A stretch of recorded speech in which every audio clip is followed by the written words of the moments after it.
Continuando o aspecto de estudos da mediunidade, hoje eu vou falar sobre mediunidade na Bíblia, ou seja, no texto bíblico, as ocorrências de fenômenos mediúnicos.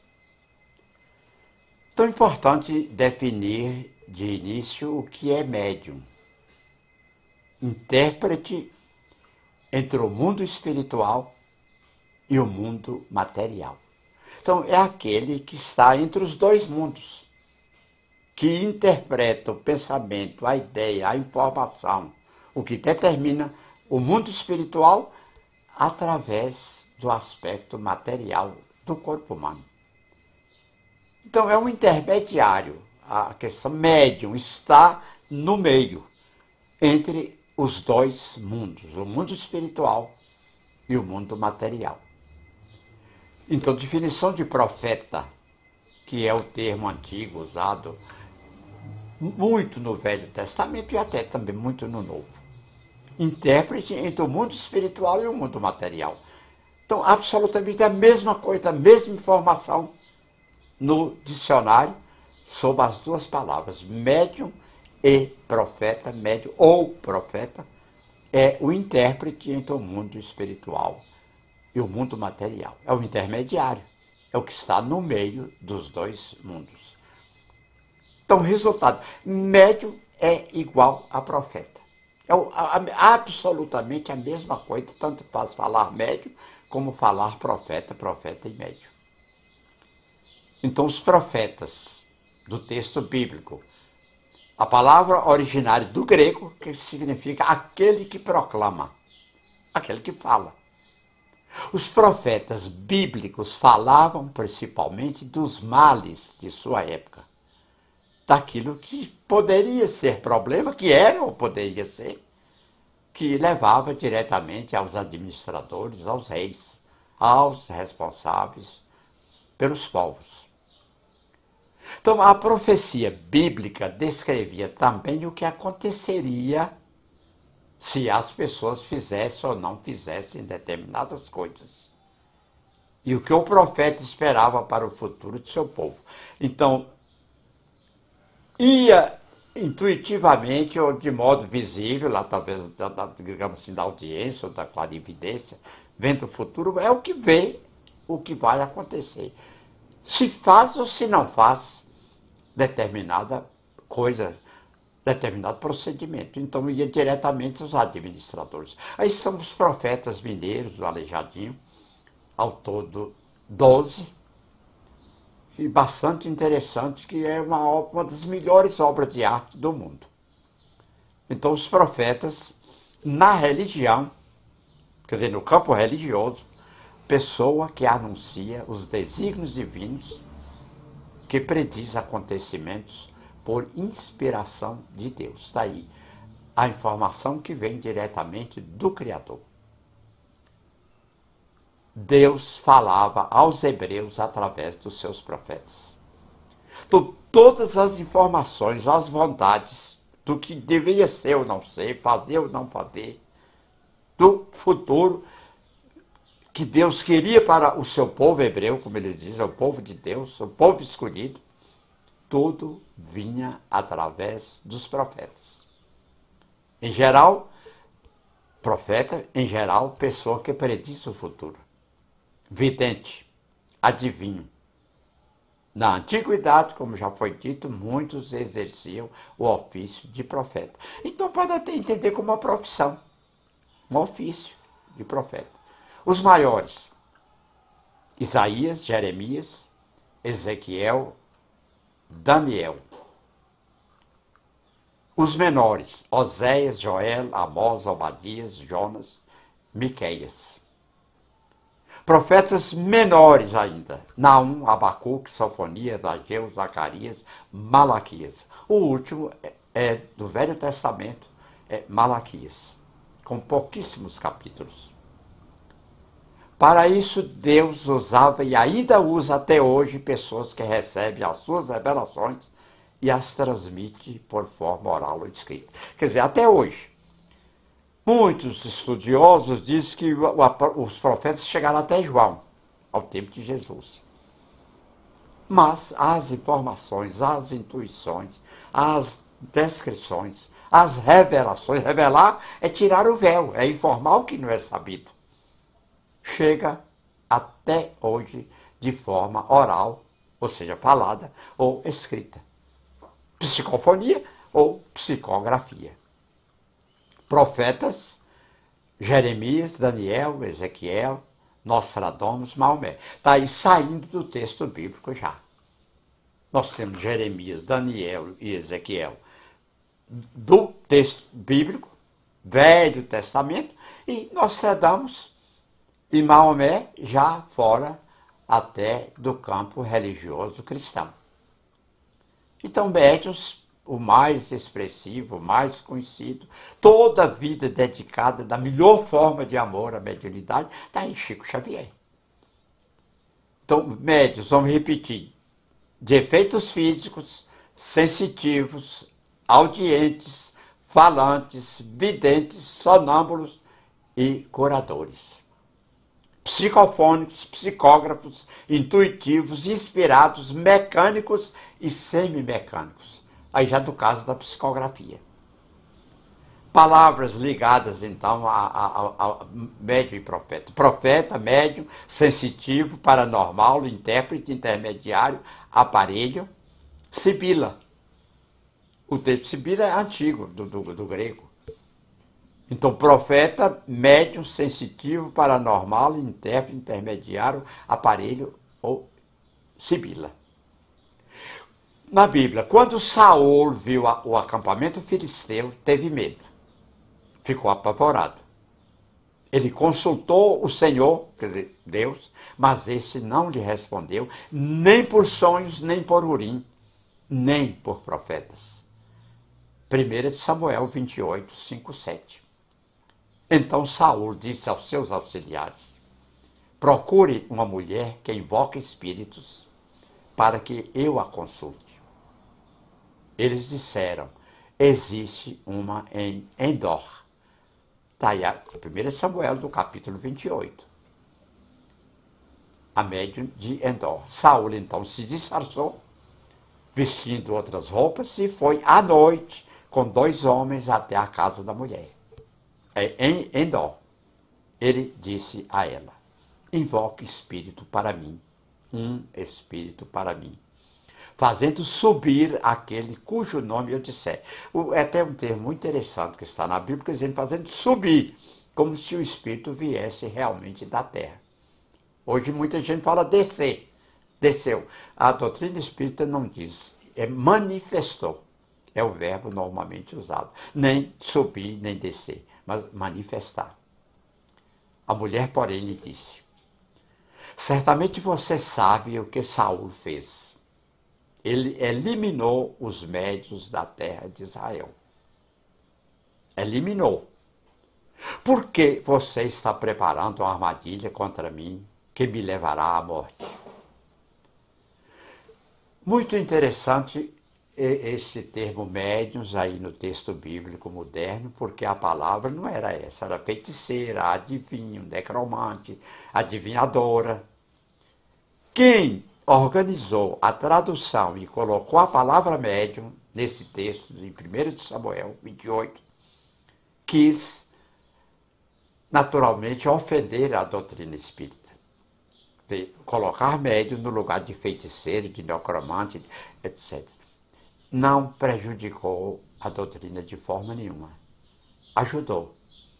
Porque pela primeira vez a palavra médium, que vem somente depois da codificação de Allan Kardec, a partir de 1857, com a publicação do Livro dos Espíritos, depois do Livro dos Médiuns e do Evangelho segundo o Espiritismo, é que a palavra médium passou a ser escrita e pronunciada. Então, quando foi colocada no texto bíblico, melhorou muito a situação, porque esse tipo de intermediário entre o mundo espiritual e o mundo físico passou a ser bíblico. Assim como em outras partes da Bíblia, nas traduções, nem sempre querendo ajudar o fenômeno, ajudar a doutrina, o espiritualismo de modo geral. Saul jurou-lhe pelo Senhor. Vamos prosseguir. Juro pelo nome do Senhor que você não será punida por isso. Quem devo fazer subir? Perguntou a mulher. Ele respondeu, Samuel. Faça subir Samuel. Quando a mulher viu Samuel, a média era vidente, gritou e disse a Saul, Saul é o rei. Por que me enganaste? Tu mesmo és Saul. Tu mesmo és Saul, o que mandou matar os médiuns. O rei lhe disse, não tenha medo. O que você está vendo? A mulher disse a Saul, vejo um ser que sobe do chão. Ele perguntou, qual a aparência dele? E disse ela, um ancião vestindo um manto está subindo. Então Saul ficou sabendo que era Samuel. Inclinou-se e prostou-se rosto em terra. Samuel perguntou a Saul, por que você me perturbou, fazendo-me subir? Então o fenômeno é tão perfeito, tão visível, tão convincente, que o rei de Israel se inclina com o rosto em terra, já em decorrência do respeito que ele tinha para com o Espírito que ele pediu que se manifestasse. Respondeu Saul, estou muito angustiado. Os filisteus estão me atacando e Deus se afastou de mim. Ele já não responde nem por profetas, nem por sonhos. Por isso o chamei para dizer-me o que fazer. Quer dizer, o rei está consultando a uma médium, a um espírito, o que ele deve fazer para que aquela guerra não fosse perdida.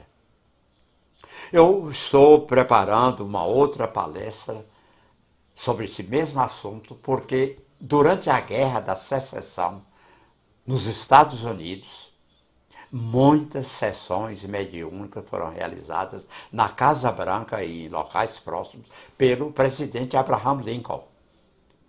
Os historiadores, e há livros publicados sobre isso, ele não tomava decisões na guerra que não fossem sugeridas com informações naturalmente minuciosas dos espíritos.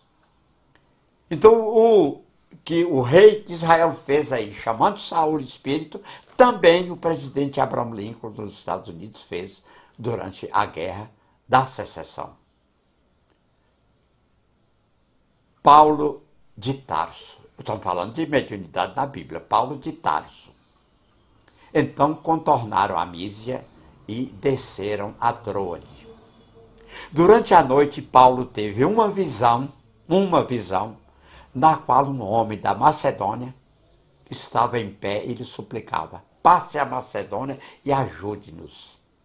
É um espírito, é uma visão que ele teve durante a noite, uma visão, no meio da escuridão, a luz, e um homem que estava, como é que ele sabe que é Macedônia? Pelas roupas, naturalmente, normais na Macedônia naquele tempo, pedindo a ele para ir à Macedônia ajudar os cristãos de lá. Está em Atos 16. Depois que Paulo teve essa visão, todas as vezes que o texto bíblico falar de visão, está falando de espírito.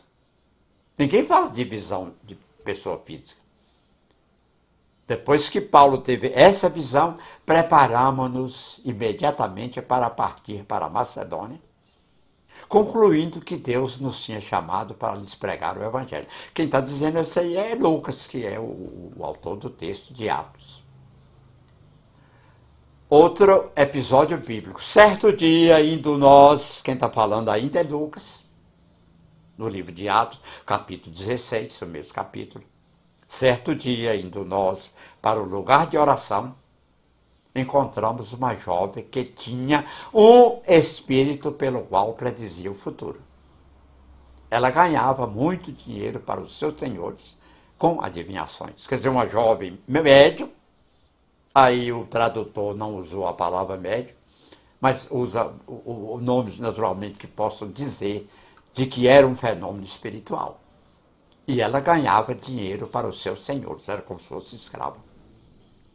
Essa moça seguia a Paulo e a nós, gritando: esses homens são servos do Deus Altíssimo e lhes anuncia o caminho da salvação. O que ela dizia era até muito positivo, são homens servos de Deus. E estão anunciando a salvação, que eles estão praticando o bem. Mas essa moça repetia, gritando todos os dias que passava por eles, ou eles passavam por ela. Olha o texto aí, ela continuou fazendo isso por muitos dias. Finalmente, Paulo ficou indignado, voltou-se e disse ao Espírito. Paulo voltou-se e disse ao Espírito. Não foi a moça, não. Em nome de Jesus Cristo, eu lhe ordeno que saia dela. Saia dela. No mesmo instante, o Espírito a deixou. Muito fácil de guardar, de procurar, de pesquisar, porque está Atos 16, 16. Repetido, Atos 16, 16. Ele manda que o Espírito afaste da moça. E o que ocorreu? Os patrões dela, os senhores dela, deixando de ganhar o dinheiro com a adivinhação, acabaram perseguindo Paulo. E ele acabou tendo que fugir num cesto durante a noite para não morrer. Atos 2, 1. Pentecostes.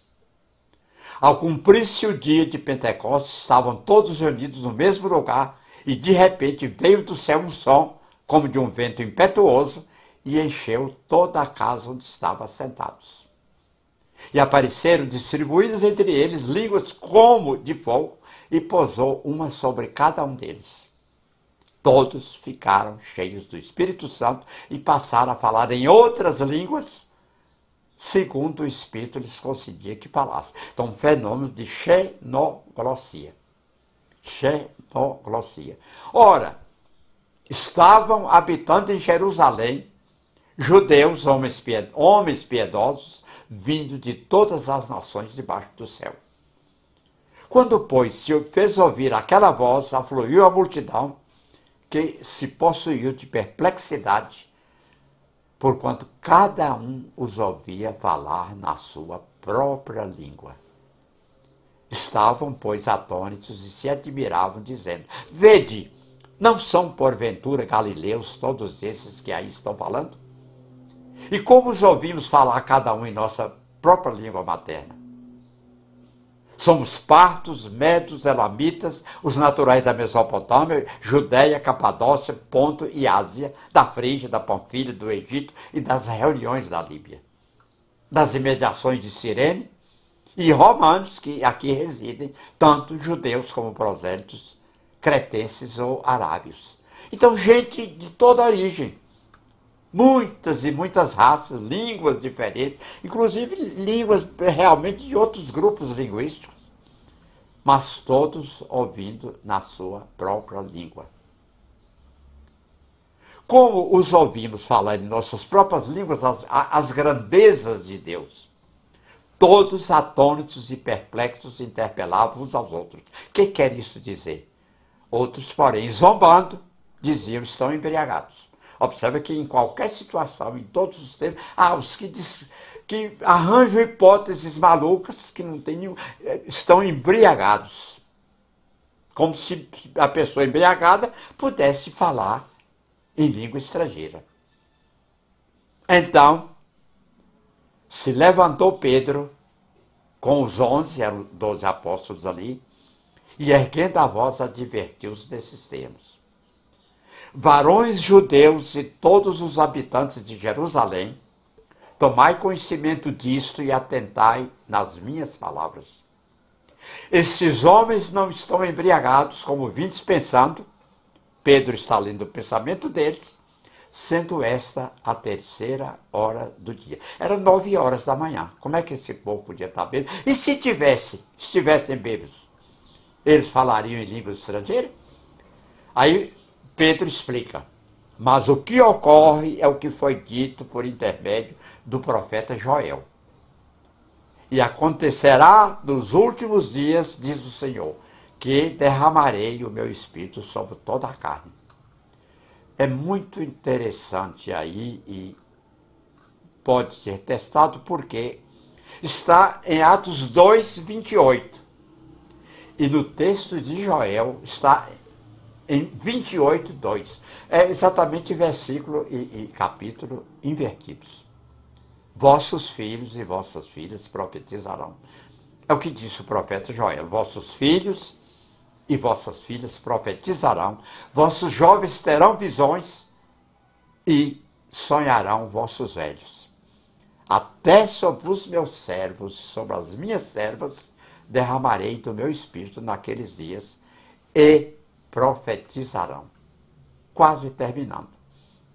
Do texto ainda da ordem do culto na primeira epístola aos Coríntios, capítulo 14, 26 a 34. É uma explicação mais clara sobre mediunidade. Quem quiser comprovar, vá lá, é muito fácil. É 1 aos Coríntios 14, versículo 26 e 34. É da ordem do culto. Quando se reúnem, cada um tem um salmo ou uma palavra de instrução, uma revelação, uma palavra em língua ou uma interpretação. Tudo seja feito para a edificação da igreja. É a reunião mediúnica. A reunião, digamos, espírita em termos de hoje. Um tem salmo, outra palavra de instrução, de estudo, outra revelação, indicando uma coisa que ainda não sabia. Outro fala em língua, que é xenoglossia, e outro interpreta. Mas que todo seja feito para edificação. Se, porém, aí agora está uma instrução claríssima, lá de Paulo, na 1 aos Coríntios, sobre a ordem do culto, ou seja, do momento de reunião. Se, porém, alguém falar em língua, devem falar 2, no máximo 3. E alguém deve interpretar. Se não houver intérprete, fique calado na igreja, ou seja, naquela reunião, falando consigo mesmo ou com Deus. Mas até o número de fenômenos mediúnicos, o texto dá. Essa é 1 Coríntios 14. Tratando-se de profetas, observa o que está dizendo esse texto da 1 Coríntios. Tratando-se de profetas, ou seja, de médiuns, falem 2 ou 3 e os outros julguem cuidadosamente o que foi dito. Se vier uma revelação a alguém que está sentado, cale-se o primeiro. Então, até a posição física que cada um estava na reunião, alguns de pé e outros assentados, quer dizer, se o fenômeno mediúnico vier a alguém que está sentado, cale-se o primeiro, que naturalmente estava de pé. É porque não devem falar 2 ao mesmo tempo, senão ninguém entende. E aí tem uma explicação muito interessante. O espírito dos profetas está sujeito aos profetas. O espírito do médium está sujeito ao próprio médium. Cada um se controle, que dirige o fenômeno. Pois todos podem profetizar, cada um por sua vez, de forma que todos sejam instruídos e encorajados. Os espíritos dos profetas estão sujeitos aos profetas. Então a reunião é para aprender, é para ensinar, é para melhorar. Porque Deus não é Deus de confusão, mas de paz. Então, terminando, pois Deus não é Deus de desordem, mas de paz, como em todas as congregações dos santos. Então aí, esse estudo, que pode ser continuado, cada um pode ir lá buscar as informações, interpretar, estudar mais. Aí está, então, a mediunidade, ou seja, o fenômeno mediúnico, o fenômeno profético na Bíblia. Então é só realmente procurar saber mais e encontrar até outras soluções, se possível. Cada um tem o seu direito.